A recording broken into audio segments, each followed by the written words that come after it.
The Northwest University Gallery Curator, and our gallery is actually based in Potchefstroom. We have a collection of a variety of objects, sculptures, paintings, prints, you can name a few. And we basically cater for the student and staff complement, but we also do welcome the general public to actually come in and view our exhibitions. And basically my task at hand is to work with an educational aspect to most of the to actually also give the general public an overview of what we have in our collection. Yeah. Thank you, Amahelang, and maybe to Amogelang. Hi, Gudrun and all the people joining us this afternoon. My name is Amogelang Maledu, as Gudrun mentioned, and I am here representing the University of Cape Town's Works of Art Committee, of which I'm a member of. And basically, UCT's Works of Art Committee, much like many committees or art acquisition committees, are really interested in curating and acquiring artworks that are reflexive of the university body and its larger stakeholders, and really speaking again from a point of art and cultural impact that has in mind the transformational ideals of the country's constitution, and really positioning the University of Cape Town as an African university interested in having conversations culturally, artistically with the rest of the world. Thank you. Thank you for that, Amogelang. Lelani. Hi everyone, I'm Lelani Nicolaisen. I'm the curator of the Sculpture Gallery and the Eduardo Villa Museum at the University of Pretoria Museums. I only started there in 2019. We curate a vast number of 200 sculptures within that gallery, and which is mostly consists of Eduardo Villa and Anton van Wouw. We also have other artists in there, Sydney Kamalu, Nora Mabasus, Lewandisa Nejaro. So my role there is to make sure we represent the sculpture sorry, now I'm nervous. My role is to make sure the collection is curated to its fullest and to create conversation, and so that all the works can have this conversation and tell a story of what's going on currently. And yeah, thank you. Thank you, Lelani. And Bongani, over to you.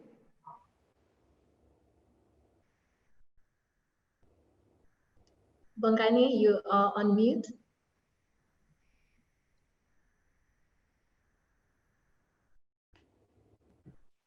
Can you hear me now? Yes, we can. Yes, hello. Thank you, Kufana, for the opportunity. And thank you to the colleagues that are joining us. My name is Bongani Mkonza. I'm a curator at the UNISA Art Gallery.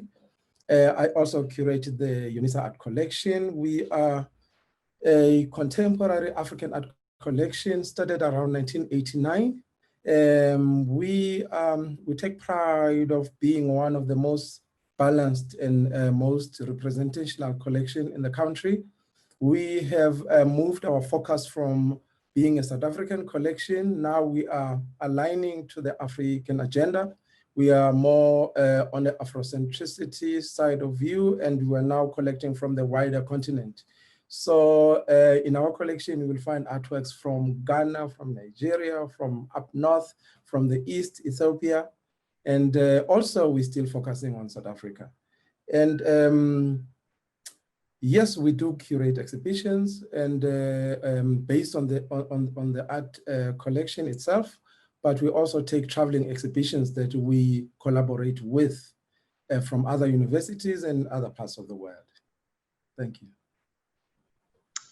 Thank you, Bongani. I'll just start off with a question. The discussion of gender bias in the art industry has been in the public forum from around the 1960s, maybe even before. As of 2019, Artsy released an art market report that showed how male and female artists' works are valued differently. In Africa, the report noted a $500 US dollar difference compared to a 1,400 difference in Asia, a 1,600 difference in Euro, 1,000 US dollars difference in Latin America, 1,700 for North America, and 1,000 US dollar difference in Oceania. When it comes to auditing art collections, especially university art collections that often have a long history, do you think that these discrepancies in the number of artworks by women and men exist? If so, how do we start addressing that? And maybe I will pose this question to you, Bongani. Okay, can you hear me? Yes. Oh, thank you, Kutlwana. Basically, I think the picture that you painted there is true. I just completed my PhD research on university art collections. I was focusing mostly on UNISA as the main case of the study, but I also looked at other, university art collections just to make references to them. So the audit numbers that you are talking about there, I think it is true. There has been a misrepresentation and underrepresentation of women in this collection. In its collections, and it is basically based on the founding principles and philosophies of these collections, which were basically supporting or aligned to privileged dominant cultures that were dominated by white males at the time.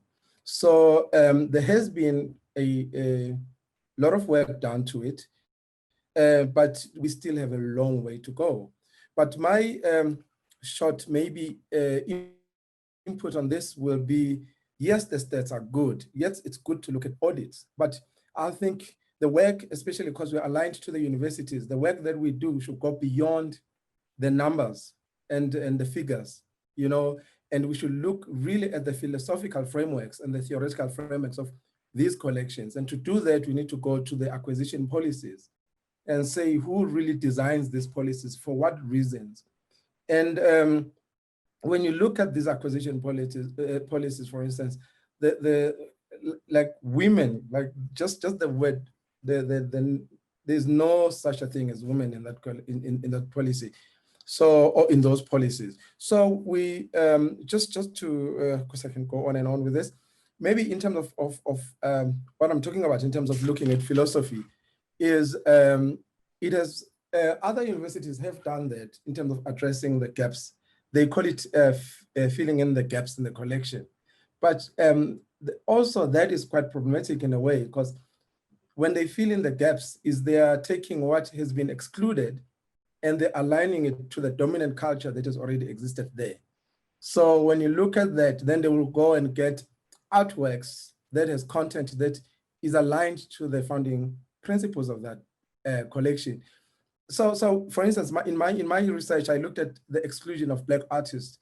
The artists that were collected late after 1994, not all of them, they sort of were, in terms of content, in terms of tradition, mimicking what was already there in the collection. This was done not in a bad light, but also so that what they collect talks to what they already have in the collection. But in doing that, the results that are being arrived at to are not desirable. So we really need, when we talk about collecting Black artists in the collection, we need to talk about artists that are not mimicking the Eurocentric canon of making art and content and all of that. We really need to look at artists that are addressing Blackness. I'm going to stop there. Thank you, Bongani. Maybe to you, Amakhalang Maledu, I will ask, universities as institutions of higher learning are considered repositories and generators of knowledge. What are some of the key considerations of university art collections that might not be as important to other collections?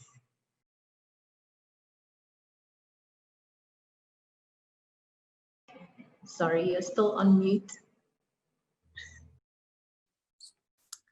Can you hear me now? Yes, I can. Fantastic.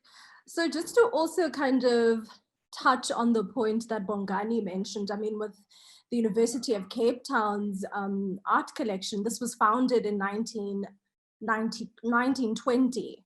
And in 2016, we conducted our own report that found that almost 80% of our collection was only white artists. This is in 2016, preceding Shackville, that really changed and transformed the way we collect and the way we acquire, or our approaches to art collections. So I think it's also important to mention that in light to having quite intersectionally nuanced ideas of what collection practices are, especially in a public institution like UCT, that represents a large demographic of different people from different cultural backgrounds.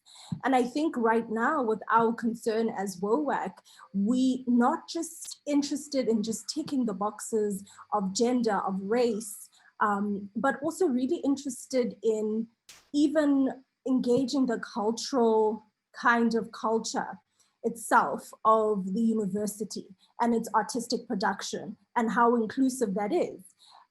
Specifically speaking to approaches that are also accessible. So how do you curate and how do you acquire artworks for people that are legally blind? That is a concern, especially within art, largely the visual arts sector, and existing in a public collection, a public institution as wide as UCT. Those are things that we are also interested in, to have an intersectional approach to acquiring art acquisitions and not just focusing on the tick boxes of, as Bongani said, including, filling in the gaps and just including or assimilatory kind of acquisition policies that just sort of mimic what already exists. But how do we enlarge in the conversation beyond just art, but also the cultural kind of institutional background itself? And with WOAC, we're not just focusing on acquisitions, but also public engagements. Those are very important, even public performances that also speak to intangible art forms that don't necessarily, essentialize the visual art, but also kind of speak through different modes of knowledges, because this is a university that has a plethora of ways of thinking about episteme. And that's really what we're interested in kind of foregrounding and reimagining and reinventing new ways in which we can acquire and speak to art and artistic production in a larger conversation. Thank you. Thank you, Amakhala. Maybe to you, Leilani. Oxfam defines gender-responsive budgeting as a budget that works for everyone, women and men, girls and boys, by ensuring gender equitable distribution of resources and by contributing to equal opportunities for all. What are the benefits of using tools like gender-responsive budgeting to address representational challenges that curating an art collection presents? Do you think such tools encourage a bureaucratic checklist approach to collecting and curating art collections and exhibitions programming? If so, is there a possibility to use these tools in a more constructive way? A mouthful, but I'm happy to repeat. Yeah.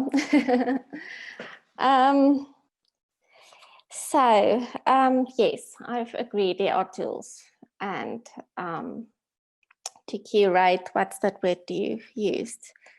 Gender responsive. Yeah, gender responsive, sorry.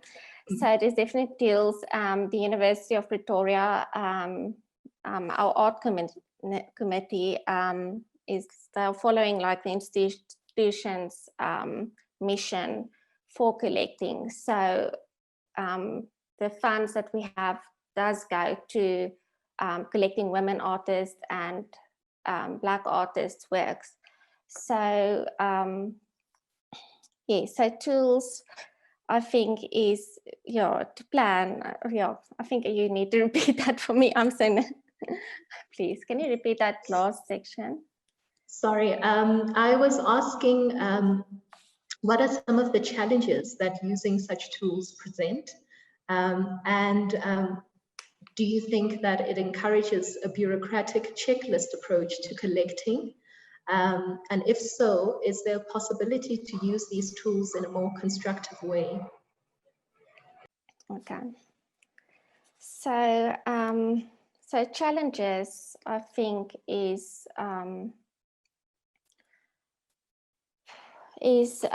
that we need to collect works that are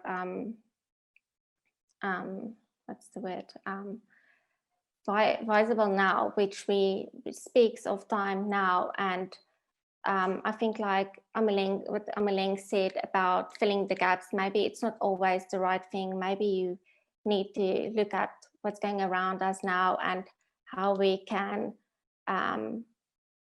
maybe not only correct what the past has brought to us, but also how to empower that and how to strengthen what we have and where we've come from, and how art can do that. And I think with women artists, I think we need to look at artists that are socially conscious, such as Avi Sufu or Diane Victor.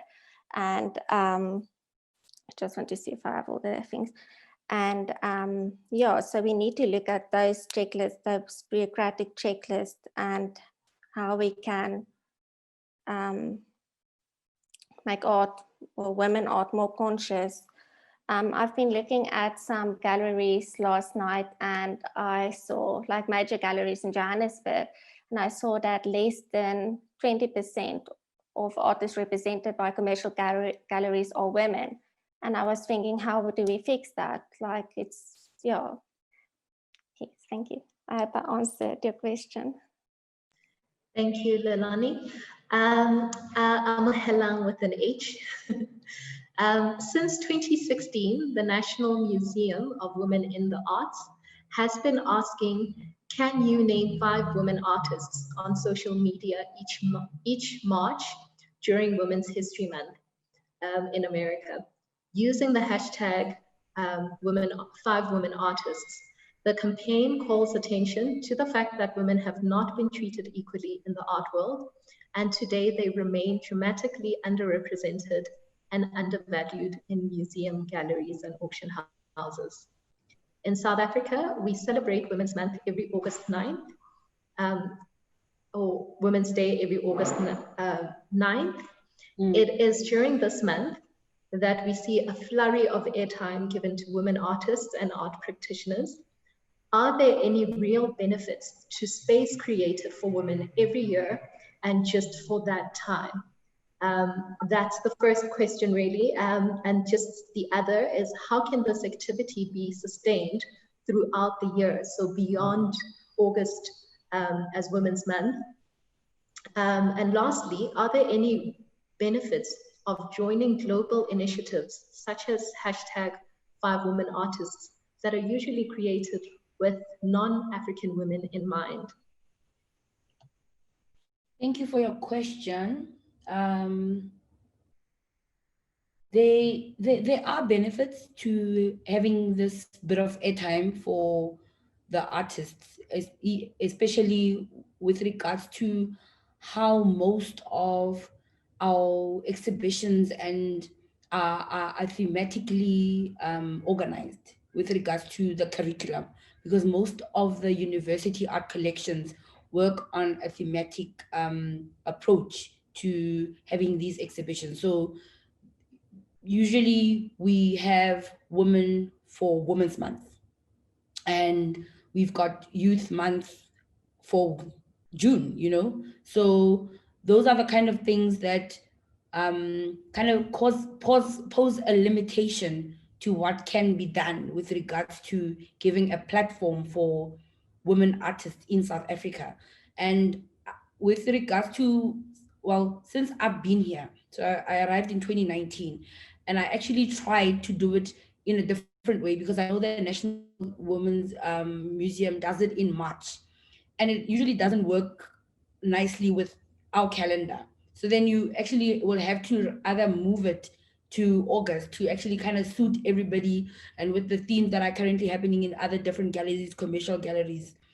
And again, that was also determined by the position that I am in, you know, at the moment. So and again, beyond August, it can be done, but with a little bit of assistance with regards to then now trying to find a way of, let's say, maybe for instance, creating a platform with other partnering institutions. For, let's say, for instance, if one starts a campaign in March, that probably doesn't align with your calendar and what you want to represent in that year. So maybe planning together as institutional curators, we can probably have a traveling exhibition, you know. And again, what I've also found as a challenge is that we tend to be working in silos a lot, often. And I also want to actually also add on to Mohelang Maledu's comment about how these collections being reflexive, you know. I find it as a challenge to being here at the Northwest University with a collection that has been previously, with the university being previously known as a white male dominant university, you know. And again, sitting at a position that I am in currently as the first Black female curator, it feels like a challenge to me, because now I've got an agenda, you know, in inverted commas. I've got an agenda, and again, doing what I'm not trying to rewrite history, but I'm also not trying to mimic it. But I am looking at ways in which to try and find a space for women, but it's difficult because most of what we can collect doesn't align with the conservation as element of what the university facilities have. So it becomes a bit of a tricky, difficult situation when it comes to women artists. And with the campaign for the hashtag 5 women artists, the gallery, the NW Gallery, has actually been doing it since 2016 when it started, with people like Mary Sibande being one of the featured artists for the can you name 5 women artists, you know. They've also had poetry sessions around the conversation of promoting women artists, and again, being it a multimodal element. So what I've also done is that I've continued doing that, and in last year I've curated 5 women artist exhibition, which featured Bulum Kombete, Asematleng Tlonti, Lebapa Lotsiki, Lebogang Motaung, and Tebogo Maise, which, and some of these artists are not that well known, but then, you know, trying and bringing them back into the fore, you know. So stuff like that. I'm not sure if I'm missing one of your other points. I've touched on the benefits beyond August. The last one was? I think you've covered everything. I asked about I asked if there are any real benefits for the space created during August, the month of August, and how it can be sustained beyond that. And I also asked if there's any benefit for joining such a global initiative that usually, yeah. There definitely is a benefit, but I think we will have to work together as institutions, because we also know with regards to what is required from a particular university, and it doesn't align with what the, what your year planning has in store for you. Those kind of things pose a bit of a challenge, but it's something that we can actually work through if we work together as a team. Thank you, Amohelang.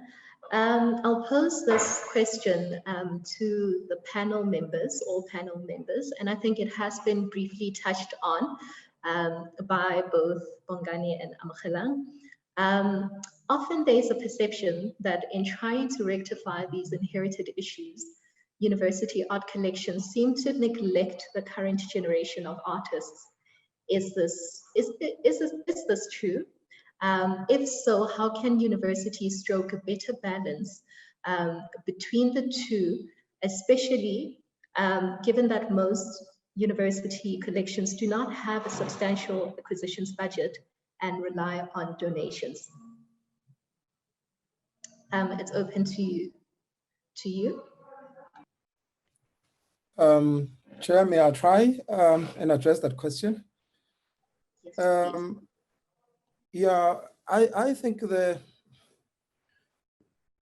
everything is aligned. We are not an island as the University Art Museum or art collections.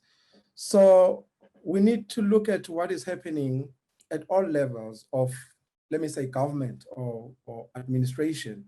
Universities fall under the government, under the Department of Higher Education, Technology and Sciences. So we need to say then, at the heart of these policies, these acquisition policies that are trying to transform and include women, is this even addressed at that higher level? If at the government policy level, women are still excluded, if universities themselves, in terms of professors and VCs, if women are still excluded at that level, then it will definitely be reflected with the galleries, at a smaller level, because we report to these higher bodies. So I think we need to look at things in the holistic sense of it, but also we need to look at the language, the content analysis of now what is in these policies. Because you don't just go as a curator and say, now I want 4 women to be included in the collection. And then you bring those women and they're included in the collection. There are always checks and balances. There are committees. We need to say who sits in these committees. Are the people that are sitting in those committees young, to include young women in the collection? People who are sitting in those acquisition committees needs to be women. If the country has 65% population of women, it means it should be reflected in those committees. And I doubt that it is reflected as we speak in those committees. Who sits in those committees is mostly men, educated, academic, Eurocentric thinking men. Now, these are just small parts of the whole machinery that makes this thing work. As a curator, my hands are tied. I will try, I will influence, but if we don't go at the heart of it all and look at it holistically, we'll be hitting so we need to look at that. And also we need to really look at the language. Seemingly most of these things that we say or include in these policies are neoliberal language. It is based on a neoliberal agenda. The gender responsive, what does it mean? If we can sit down and have really a conversation about that, because to me, it seems like it is allocating gender a category in a collection to say, okay, well, we've done it all, but there is a gender that is missing in this collection. So let's allocate a small corner there for women so that they feel included. So if we don't go and sit down and look at what is a gender role, being a woman, it's totally different from being allocated a role of a woman or a category of a woman in a particular space. So looking at that, also being included, who is being included, to what? So when you look at to what, you have already been included to the dominant culture, previously privileged culture, culture that is well-defined, culture that is already influencing the curriculums and what they teach in art history classes. So you'll find that a tutorial will have 70% art history and 30% of the artworks by African artists. And in that 35, maybe 6% by women artists. And if we continue to do this, I don't think we're going to be producing good results. Thank you. Thank you, Bongani. Anyone else want to answer the question? Hey, I think about creating a better balance and not neglecting the current artists. I think it's maybe a great idea to start by looking at women artists that enter competitions or win competitions where university museums or university collections can afford those women's artworks. I think that's a good idea just as a starting point, and I think it shows that the collections are looking at new work, new conversations, new artists, and so on. Thank you. Thanks, Lanani. Amkhelang, both, I think Amkhelangs wanted to answer. I want to give it a shot quickly. I've had a conversation about acquisitions policies with Bongani Mkonza previously when we had a meeting some time ago at the Visual Identities in Art and Design meeting forum. And we also spoke with Joburg Art Gallery curator. And one of the challenges that I posed in that meeting was the fact that the NW Gallery was struggling with an acquisitions policy and an acquisitions budget. So what the previous curator has done was to ask for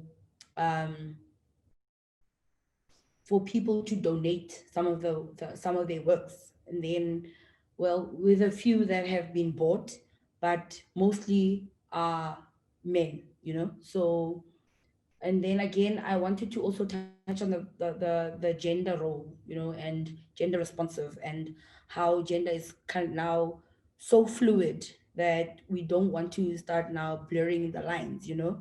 So and it's a bit of a challenge when you as a curator now have the deciding power because you don't have an acquisitions committee or you don't have an arts committee, you know. So those are some of the things that I have been working personally as a project for the university this year, to get an acquisitions policy, working together with a South African Art Bank, you know, and inviting other people to come and help me sit on this committee and actually decide and figure out who, young, old, mid-age, to sit on this committee, you know, and with all genders actually represented. So those are the things that are currently happening, you know.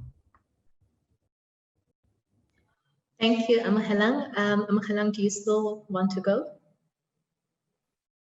Yeah, I can briefly speak about the position that I have. And I think it is very important that we do have intergenerational conversations in art, especially in university spaces, again, where there's a large number of demographics that should and feel represented. And I think I will start with an anecdote of how I initially joined, or how I became a member of the UCT Works of Art Committee. I started in 2018 when I was studying at the University of Cape Town. I was studying curatorship at the Center for Curating the Archive. I was doing my honors. And part of the program of my honors is to do an internship. So they give you a number of options, whether it's commercial galleries, the National Gallery itself, Iziko, a plethora of options to choose from that are in aligned with whatever curatorial kind of aspirations that you have. And I then joined as an intern for the Works of Art Committee. So I wanted to be an intern for UCT because I'm interested in academia and my alignment is more art historical. And subsequently, I've been a member from 2018 when I started about 3 years ago until today, and I got co-opted to kind of just for continuity purposes, because obviously I was there for a short period of time. And if you work in an institution, everything kind of happens very slow. It's quite bureaucratic. So for the sake of continuity, it was, decided that maybe, especially the students, I was a student at the time, get co-opted if there is a huge interest in them being a part of the committee itself. And I think that was quite significant, really, in deliberately trying to get students to be a part of these very bureaucratic meetings with different kinds of people, with professors, with VCs, to kind of bring them to the table and discuss these intergenerational conversations, discuss gender, discuss accessibility in a way where there is a feeling of exclusion, of inclusion into, what you're trying to do, so that curating doesn't become, decorative and like surmised on taste, on personal taste, because for a very long time, that's how the committee was that was what the Works of Art Committee was doing. It was very much personal taste, and very specific people could be part of these committees. So to open it up to different kinds of people to join in based on interest is a very important way to deliberately make these committees very inclusive. And of course, it's still challenging. It's not easy in any shape or form, and it's work that isn't perpetual. There's no stopping, it's consistent. So I think, we need to challenge ourselves to be a lot more deliberate in how we have these intergenerational conversations if we want an intersectional collection, if we want quote unquote a gender responsive collection that doesn't just tick boxes, but actually does the work, and the hard work becomes deliberate. And of course, it's not always in the exhibition outputs. I think those are also quite problematic, to be like, this is how many artists we have, this is the exhibitions that I've produced that have this quota of artists. That is not doing the work. That's very easy. So I think we need to go to the back end, to go to the committees themselves, to go and seek and look for the people that we are trying to talk to and have conversations with them. Thank you, Amakhelang. I pick up a strong emphasis on acquisitions policy. And maybe before posing the last question to my panelists, I'll just ask that you please send your questions on the Q&A. And on the acquisitions policy, I suppose my question to all the panelists are, in pursuit of curating gender responsive university art collections, acquisitions policies may seem to be the first stop. How can we recommend acquisitions policy amendments that are inclusive and do not marginalize? Open to the floor.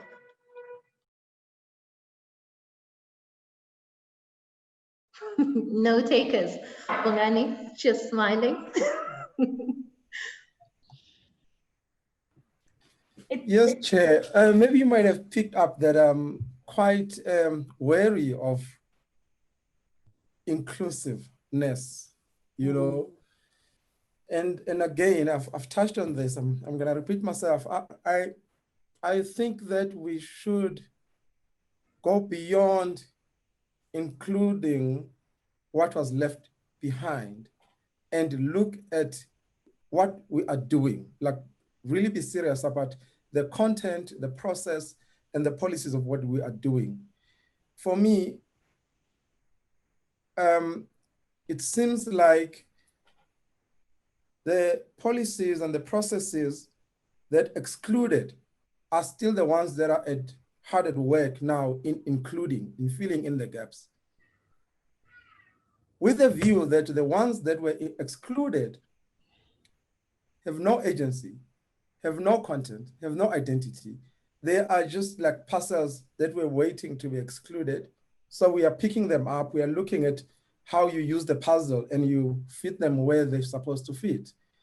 I am saying maybe the puzzle itself needs to be revised, reviewed, and we need to say, what are these policies used for? If we are claiming to be transforming the curriculum, if we are claiming to be moving away from the Eurocentric canons of thought and becoming more Afrocentric, then again, we need then to say, who are we serving? The students must be part of these committees.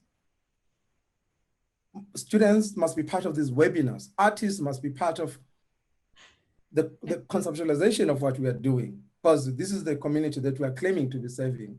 But we go to these communities, there is not even one student. There is, the language that is spoken is English. The way that we look at African art is still defined using the philosophies of the West.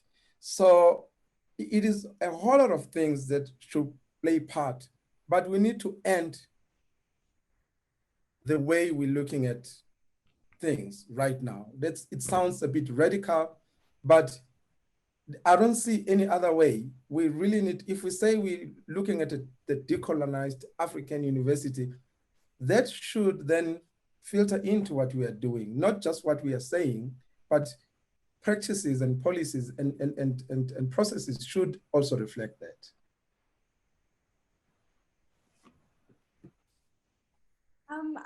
I can add a bit on that. I think also I'm very conscious in my position working at a university that there's only so much transformation that can happen because there's this bureaucratic challenges, because there's so many stakeholders. So my view is that I don't think I'm necessarily, the Works of Art Committee in any shape or form is doing any sort of like radical work, whether soft or non-soft, but we cannot be complicit. We have to absolutely do the work and consistently challenge ourselves to respond to the social context in which we exist in currently. And we should absolutely have these open platforms where we can speak openly and candidly and figure out ways to reach these constituencies that we represent. But for the life of me, existing in an institution such as UCT, I really do know that there's so much power that I have. And I think I recognize that almost all the time because, you know, the work is large and the work is beyond me as an individual. So I think it's a journey of making mistakes, and it's a journey of consistently being open to doing the hard work that's never ending.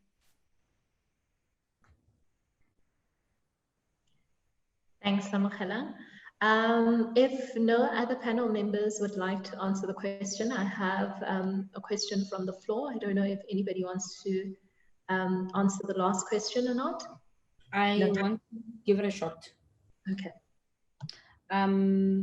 So, you know, I completely, you know, commend all the work that is being done by all the university curators that are in like taking care of a university collection, because we have inherited quite a load, you know. And so with regards to the work being done, and as Amu says, you only have so much power, you know, when you're taking care of a university collection. And one thing that people tend to kind of miss with regards to the particular position that I am in, and being a curator of a university collection of a university that does not have a full fine art department, of a university that only has a history of arts department, is a bit of a challenge, you know. So, and then again, with the history of how the university has transformed over the years. So the policies, is a bit of a tricky situation, and every time you will hear that there is no acquisitions budget, you know. So I do try and kind of change. And what I've done recently is that we've acquired an artwork by Katlego Tlhabela, by the title of Generational Knowledge. And with that work, I'm looking at inclusiveness to go beyond.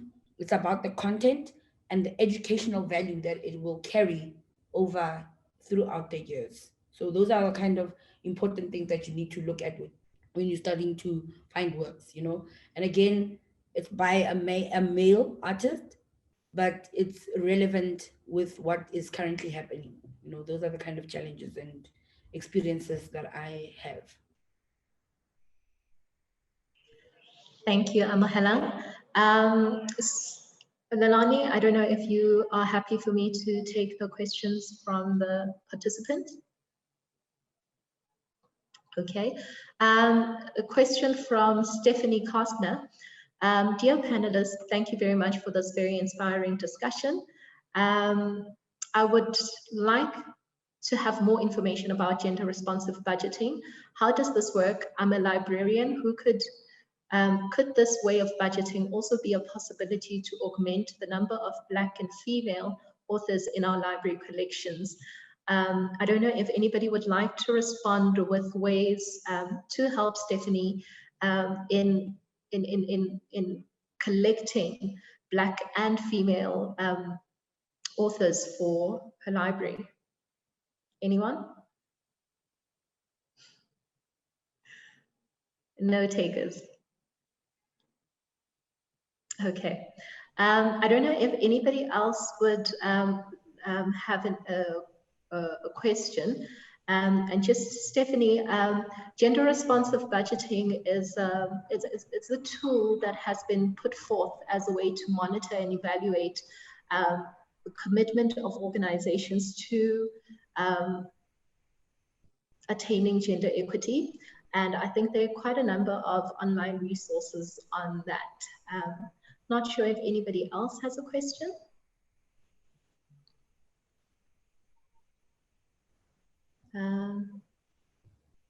I am not registering any questions from my side. Sorry, let me just check the chat section.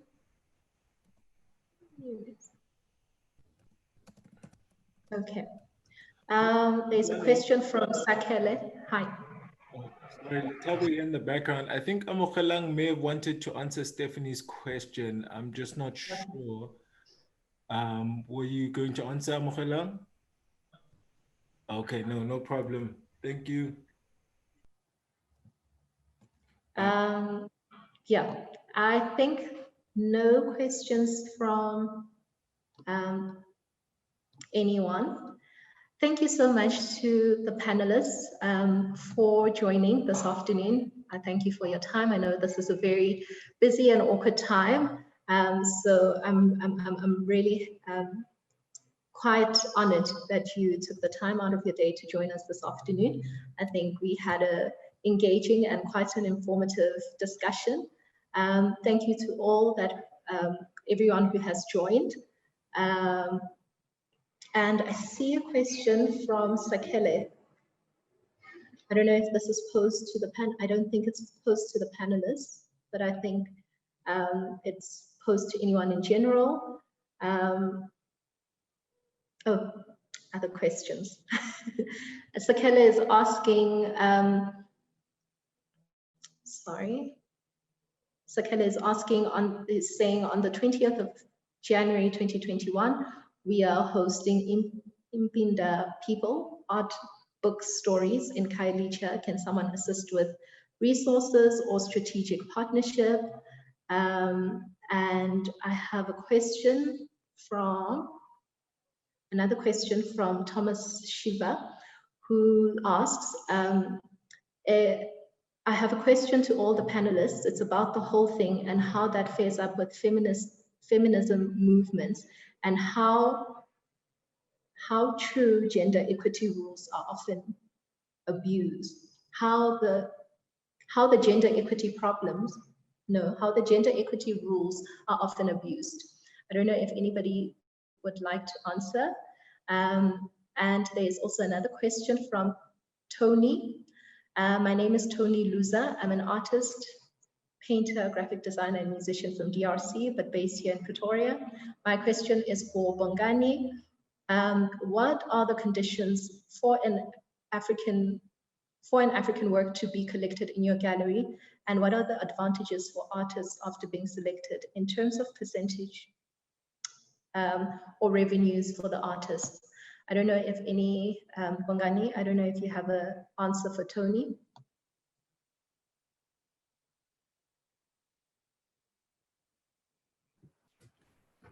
Oh, okay. Tony, thank you for your question.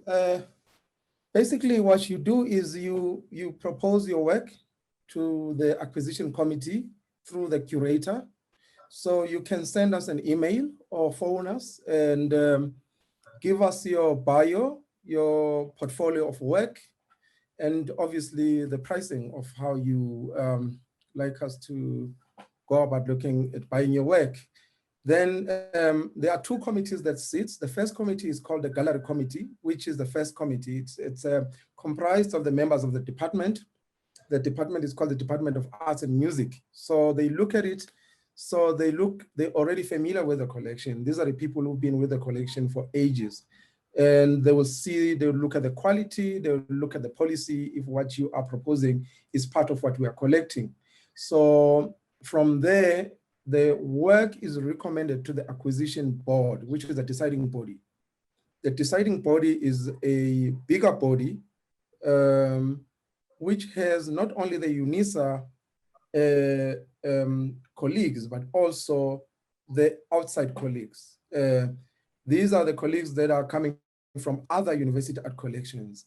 They are there for quality checks, but they're also there to see if we are doing what we are saying we're doing. We have a very healthy budget. We are actually one of the few institutions that have a healthy budget, and we've been collecting nonstop. So please, if you have work and that you think can be collected by us, send it through, and we'd like to look at it. Thanks. Thank you, Bongani. I don't know if anybody else has an answer, but I see a comment. There's a comment from Kwesi Gule. I must say I am taken aback by the way in which the framing of the discussion and the panelists' response are preoccupied with the operational aspects of managing institutions and have not even slightly questioned the very foundations of these institutions as if they are politically neutral. I don't know if anybody would like to respond. No response. I will respond. I think there is an awareness, well, on my part, there is an awareness that I don't exist in a politically neutral space.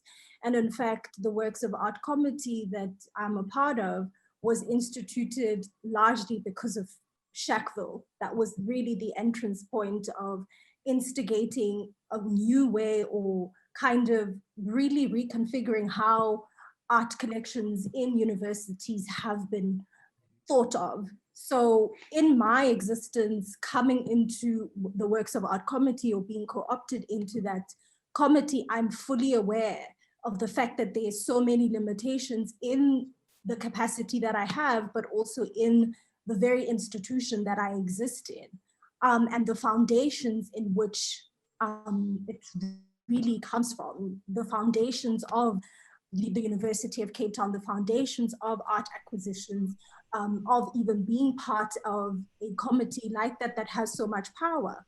So, and that's why I think I'm also very aware that they are going to be blind spots if you are a bureaucrat, if you work in an institution, because of the foundations that exist. And essentially you're coming into a space that it has already a system in place, and you need to figure out, you know, the journey of really reworking that hierarchy of power positionality and the dynamics of where you exist in. I came in at WOAC as a student, and already there's a huge power dynamic. There's a gap already in the fact that I'm a student entering this works of art committee that has a number of professors, a number of art historians, curatorial, and the works. So I think there is always that, you have to have that nuance even in how you approach exhibition works for university, because at the end of the day, you know, the work is the artistic and the cultural production that is in the care of the university can also be compromised in even how we foreground taking care of what we already have. And that's why the moment of Sharkville becomes very generative in the actual burning of very specific artworks and us instigating some form of way of thinking through how we have so much power and how we should absolutely always question the foundations of the very committees and the very institutions that we exist in. And that is that's constant work, that's constant navigation as a curator, as a cultural practitioner, as a researcher. That is work that's in perpetuity. There's no absolute answer or absolute endpoint, because you are questioning really foundational practices that have been there, not only at university levels, but in general. So it is really a huge challenge for one individual. And I think it is absolutely important that we consistently challenge and question the people that are in power, the curators, the universities. There has to always be that sort of tug of war. Thank you, Amogelang. I don't know if anybody else has a response. No, sorry, Bongani. Yes, I would like to address a bit the question of Kwezi Gule. I'm aware that it comes from a highly political space, JAG being Johannesburg Art Gallery being part of the Johannesburg municipality. And I'm not saying that we are apolitical, ahistorical, and that we live or we operate without limitations. Obviously, we belong to the mother bodies of these collections, which are universities, and universities are highly political spaces. But I can assure Kwezi that, especially at UNISA, that we do not experience much interference directly from a political space. Obviously, nothing exists in isolation, but we really have been granted a healthy space to operate as artists, as curators, and as academics. And within that, I'd like to really invite more interactions with these collections. If you're a writer, I would like to invite you to come and write about these collections. If you do poetry, come and do poetry if you do performances. It's that way that we're going to keep us conscious of what we are doing. And also, if you're a politician, why not come and politicize and critique what we're doing? Thanks.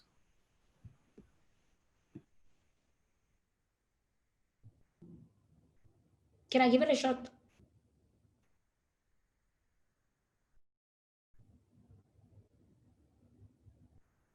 Yes, please do. Yes, please do. I think Kutlwana just left and came back quickly, but yes, please do. All right, not a problem.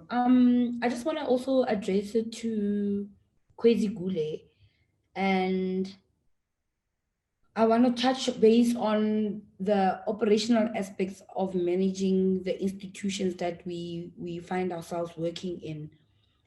These are the experiences that we have, and for me, as a brand new, because I'm gonna label myself as a brand new curator of this particular collection, I am fully aware of where the politics of the space come in at play.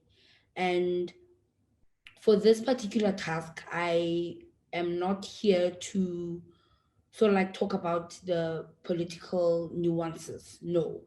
And again, I want to reiterate what Bongani has said, is that I, at the moment, have never experienced any political interference with what we are collecting. Personally, since I've been here, there might be some histories about what is in the collection, and I know the political situation of the university at hand as it stands, but that doesn't affect what the current work is doing. And I'm not neglecting what history has done in the past, but I'm rather trying to work towards, giving the NW Gallery and the Northwest University, a new way of collecting, a new way of showing collections, and if you've looked at the work we've done during this year, you will see what I am really talking to. Thank you. Thank you. I think our time is up. And I suppose because it's also the framing of the discussion, what from my side will be that I suppose there are, opportunities to always share the greater context in which university art museums operate, including the political aspect. Oh, shame. Just a response from Kwezi for everyone. I'm not trying to undermine the hard work you do in these difficult institutions. You are the tip of the spear, but I'm merely raising the possibility that we as Black professionals, in spite of our intentions and in spite of our intelligence, we may still be instrumentalized by the power structure. And I think just to wrap up, thank you, Kwezi, and Tony, Sakele, Stephanie, for your engagement. Thank you to my panel members. I definitely take the note to, in future, create maybe a space to engage with the greater in which that influences university art collections and any discussion that might in future take place. Thank you to everybody for attending the discussion, and thank you to my panel members once again. I hope you all have a lovely day. Thank you so much, Kutlano. Thanks. Thank you, everyone. Thank you so much. Thank you.